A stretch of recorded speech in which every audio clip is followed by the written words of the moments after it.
Ooh, that looks tasty.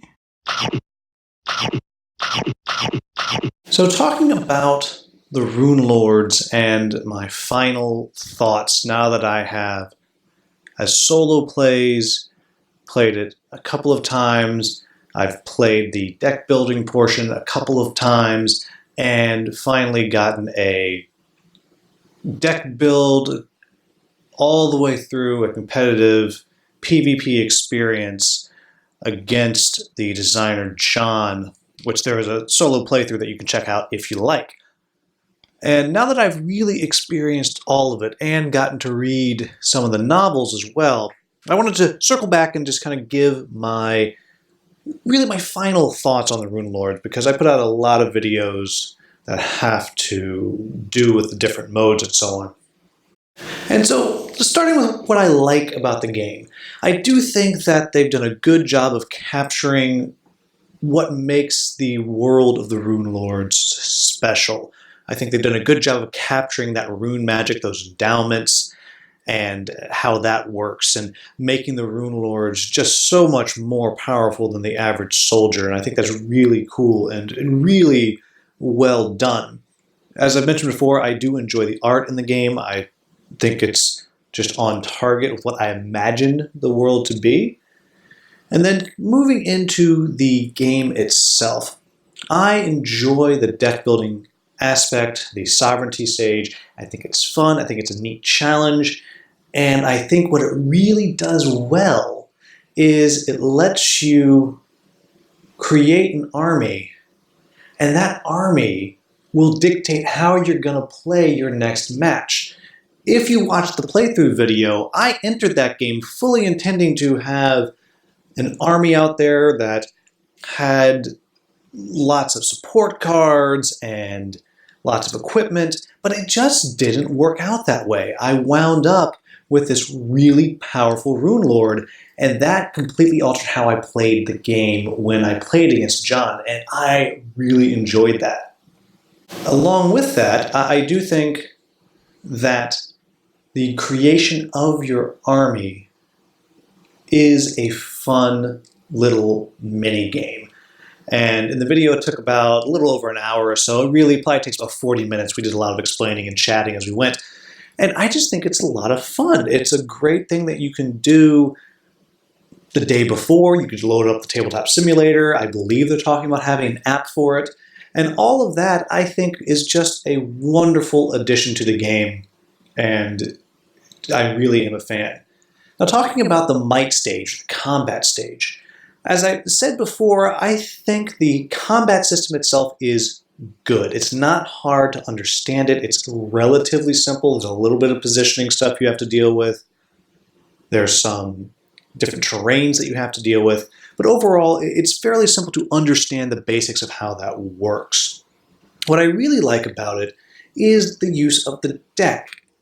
And some people might disagree with me, but I like the randomness of not knowing what you're going to pull on any given turn. Especially at the beginning, you have no idea what 3 units you're going to have out there with you. And I just love it. I love that as I was playing later in the game, one of my units got killed. I pulled out another one, and it happened to be the exact thing that I needed to win the game. And then later on, John kind of had the same opportunity, and he didn't get what he needed.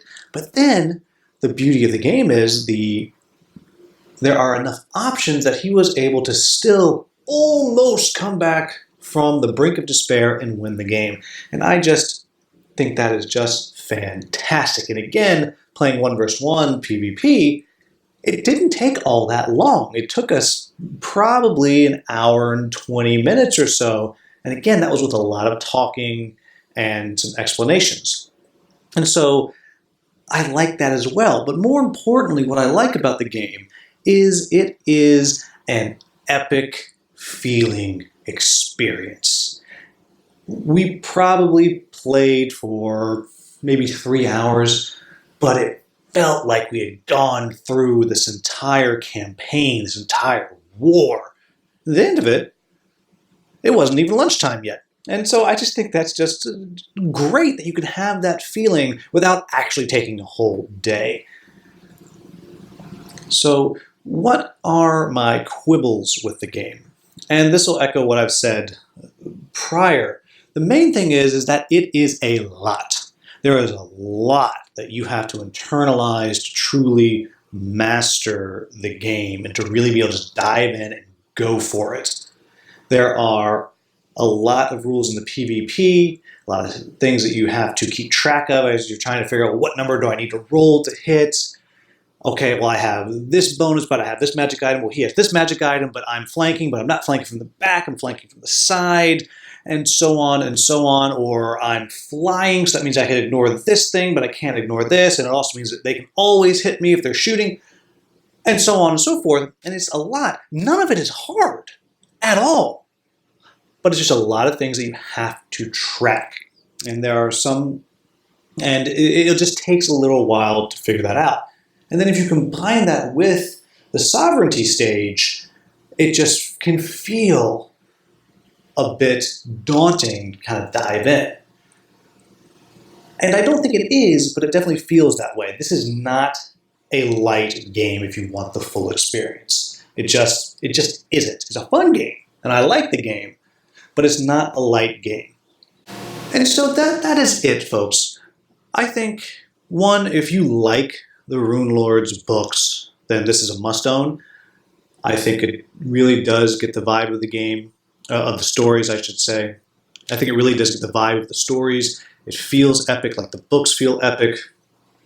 It really is a good homage to the Runelords. I think if you like skirmish games, especially set in the fantasy world, then you should check it out also. Again, it's not a light one, but if you aren't looking for a super light skirmish game, then this is definitely worth checking out. Most importantly, though, I think if you like the idea of the randomness of a deck determining what it is you have to use each turn with your units on the table, and you like the idea of being able to build your army in a way that is pretty intuitive and pretty easy to do, then I think really it's a game worth checking out.